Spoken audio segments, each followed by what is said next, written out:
Brabham fan car was never banned, and Gordon Murray still has the letter. It says the car was legal, 100%, eligible for every remaining race in 1978, and yet the team destroyed it anyway. Therefore, this isn't a story about a ban. It's a story about a political assassination. But to understand why they killed a legal car, you need to see what Brabham was running from. 1978, the Lotus 79 arrives, and it is destroying the grid. Mario Andretti puts it on pole by 0.8 of a second. At this level, that gap is an insult. The 79 is the first proper ground effect car. Its underside is shaped like an upside-down wing. The faster it goes, the harder it sucks itself to the track. Every team knows they have to copy it. But at Brabham, Gordon Murray can't. The Alfa Romeo Flat 12 in his car is too wide. It sits exactly where the Venturi tunnels would need to go. Therefore, Murray can't build a Lotus. He has to outthink one. So he reads the rulebook, Article 3.7, Aerodynamic Devices. Anything whose primary function is aero has to be fixed. It cannot move. But Murray doesn't see a wall. He sees a crack. Therefore, he calls a lawyer. One question: what does primary function actually mean? The lawyer answers, if a thing does two jobs, the primary function is whichever it does more of. That single sentence is the reason this car exists. Imagine a hovercraft. It pushes air down and floats.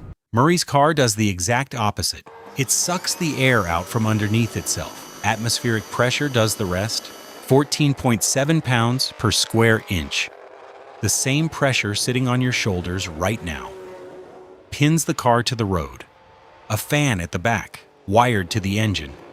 Rubber skirts seal the gap to the asphalt. Every time the driver touches the throttle, the fan spins. The car glues itself deeper into the track. But here's the problem.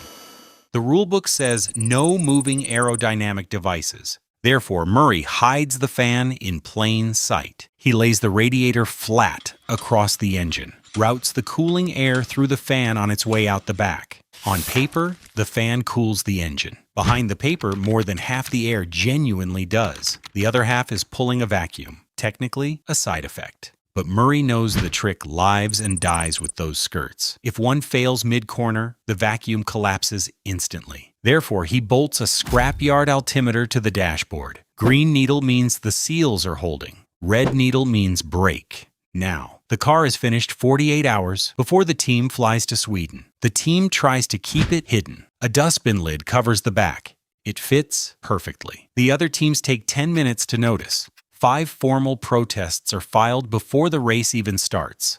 Lotus, McLaren, Tyrrell, Surtees, Williams. Every single one is thrown out. The stewards read the rulebook. The car is legal, but Ecclestone knows what happens if they see its real speed. Therefore, he tells his drivers to hide it. Niki Lauda and John Watson qualify on full fuel tanks, the hardest tire compound Goodyear brought. Lauda calls it the vacuum cleaner. He says it understeers massively. Worse, because the suction is engine-driven. Every time he lifts off the throttle in a corner, the grip falls away. To go faster, he has to push harder on the throttle. Lifting will now kill him, but the race starts anyway. Andretti leads. Lauda slots in behind. For lap after lap, the Lotus is faster on the straights. The Brabham is quicker through the slow corners. Then Andretti makes a mistake. Lauda slips past. Shortly after, Andretti's engine fails with a broken valve. Lauda is alone at the front. But then, the moment nobody could have planned for, a backmarker drops a slick of oil across the racing line. Every other driver on the circuit lifts off. Lauda does the opposite. Every instinct he has ever had as a racing driver is telling him to lift. He nearly died at the Nürburgring 2 years earlier. Lifting is how you survive. But he keeps his foot in, because the harder he pushes the throttle, the harder the fan pulls the car into the ground.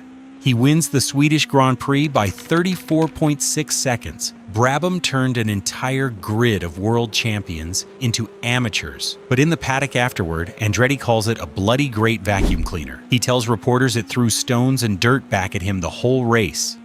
Murray's response is calm and deadpan. Stop crying. Now, Here is where the story you have been told falls apart. 2 weeks after Sweden, a letter arrives at the Brabham factory from the CSI, the FIA sporting arm at the time. Inspectors measured the airflow. They checked Murray's numbers. They found the car complies with the regulations. It is eligible in writing to race for the rest of the 1978 season. The Brabham fan car was legal, not temporarily, not pending further review. But if the governing body said yes, why did the team say no? Therefore, we have to look at the meeting. The Thursday after Sweden, FOCA holds a meeting in London. Around the table sit the men whose cars just got humiliated. Colin Chapman, Ken Tyrrell, Teddy Mayer, Frank Williams. They make it very simple. You can keep running the fan car, or you can keep running FOCA. Pick one. But Ecclestone doesn't pick the car, he picks power. Therefore, Brabham withdraws the BT46B from competition voluntarily. Murray is furious. In his own words later, the numbers were astronomical. He believed the car would have won every race left in the season. Andretti said it years later. Ecclestone was out on a limb. The other constructors were against him. Without the Tyrrells and the Chapmans, even Ecclestone is dead. But here is the part almost everyone gets wrong. The car was not banned in 1978. The rulebook got a new clause the following season. Fan cars were prohibited going forward, not in 1978. The BT46B was legal when it raced, legal when it was withdrawn, legal when it was retired. The ban was retrospective cleanup. In late 2024, the Lotus chassis was sold. The buyer was Mark Matischkitz, son of the man who founded Red Bull. The largest single transaction in the history of the collector car market. The only undefeated Formula One car in history is sitting in a garage tonight. It is maintained, it is functional, it is ready, but it is still waiting for a race it is no longer allowed to enter.